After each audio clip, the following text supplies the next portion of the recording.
நன்றி சொல்லு என்று சொல்லி இந்த நாளிலும் சங்கீதத்தின் மூலமாக கர்த்தர் நம்மோடு பேசுகிறார். ஆராதிக்கும் பொழுது கூட உதட்டளவு அல்ல, உள்ளத்திலிருந்து என்ன செய்யணுமா? கர்த்தரை ஆராதிக்க வேண்டும். அல்லேலூயா. நீங்கள் உள்ளத்திலிருந்து ஆராதிக்கும் பொழுது அதிலே கர்த்தர் பிரியப்படுகிறார், அதிலே கர்த்தர் சந்தோஷப்படுகிறார், அதிலே கர்த்தர் மகிமைப்படுகிறார். ஆமென். அடுத்த 2ஆம் வசனத்தில் பாருங்க, நான் உயிரோடு இருக்கும் மட்டும் கர்த்தரை துதிப்பேன், நான் உள்ளளவும் என் தேவனை கீர்த்தனம் பண்ணுவேன். இந்த ஜீவன் இந்த சரீரத்தில் இருக்கும் வரைக்கும் நம்ம துதிச்சுக்கிட்டே இருக்கணும். அல்லேலூயா.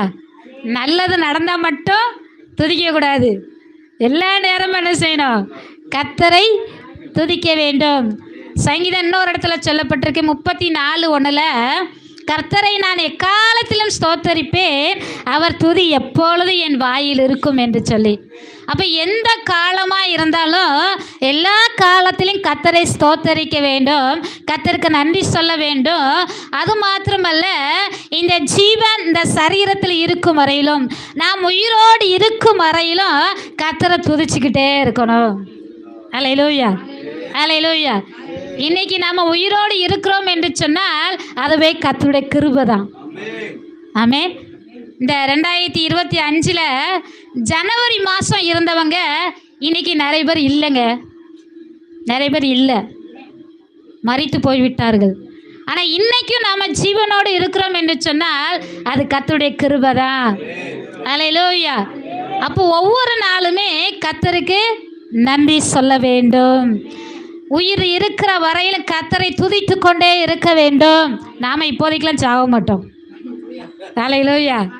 இன்னும் நம்ம நிறைய வருஷம் இருப்போம், கர்த்தருக்காக வாழுவோம், கர்த்தர் நாம மகிமைப்படும்படியாக நம்ம வாழ்ந்து காட்டுவோம். ஆமென். ஆனால் துதிக்கிறத மாத்திரம் ஒருபோதும் மறந்து விடக்கூடாது. அல்லேலூயா. ஒரு அம்மாவை குறித்து நம்ம பார்க்கலாம். லூக்கா எழுதின சுவிசேஷம் 2ஆம் அதிகாரத்தை திருப்பிக் கொள்வோம். லூக்கா எழுதின சுவிசேஷம் 2ஆம் அதிகாரத்தில் 36ஆம் வசனம் 37ஆம் வசனம், அதில் ஒரு அம்மாவை குறித்து சொல்லப்பட்டிருக்கிறது. லூக்கா 2:36-37, ஆசேருடைய கோத்திரத்தாலும் பானுவேலின் குமாரத்தியுமாகிய அன்னாள் என்னும் ஒரு தீர்க்கதரிசி இருந்தாள். அவள் கன்னி பிரயாத்தில் விவாகமானது முதல் 7 வருஷம் புருஷுடனே வாழ்ந்தவளும் அதிக வயது சென்றவளுமாயிருந்தாள். ஏறக்குறைய 84 வயதுள்ள அந்த விதவை தேவாலயத்தை விட்டு நீங்காமல் இரவும் பகலும் உபவாசம் பண்ணி ஜெபம் பண்ணி ஆராதனை செய்து கொண்டு இருந்தாள். அல்லேலூயா, அல்லேலூயா. அந்த அம்மாவுக்கு வயசு எத்தனை? 84. இந்த அம்மா திருமணமாகி 7 வருஷம்தான் கணவரோடு வளர்ந்துருக்கிறார், கணவர் மரித்து போயிட்டார். இப்போ இந்த அம்மாவுக்கு பிள்ளைகள் இருக்கிறதாக இதில் சொல்லப்படவில்லை. ஆனாலும் கூட இந்த அம்மா என்ன பண்ணுறாங்க? கர்த்தரை துதிக்கும்படி, கர்த்தரை ஆராதிக்கும்படி, கர்த்தரை நாமத்தை மகிமைப்படுத்தும்படி என்ன பண்ணுறாங்களா? ஆலயத்துக்கு வந்தார்கள். அல்லேலூயா, அல்லேலூயா.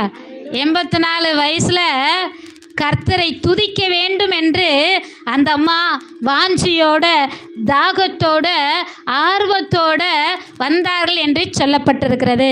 வயது 84. அல்லேலூயா, அல்லேலூயா. அந்த அம்மாவுக்குன்னு யாருமே இல்லை, கணவரும் இல்லை, பிள்ளைங்களும் இல்லை. ஆனாலும் கூட நான் கர்த்தருக்காக என்ன செய்வேன்? நான் வாழுவேன். கர்த்தருடைய நாமத்தை நான் உயிரோடு இருக்க வரையிலும் அவரை துதிச்சுக்கிட்டே இருப்பேன், மற்றவர்களுக்காக ஜெபித்து கொண்டே இருப்பேன் என்று சொல்லி அந்த அன்னாள் அம்மாள் கர்த்தருக்காக தன்னுடைய வாழ்க்கையை அர்ப்பணித்தாள். அல்லேலூயா, அல்லேலூயா.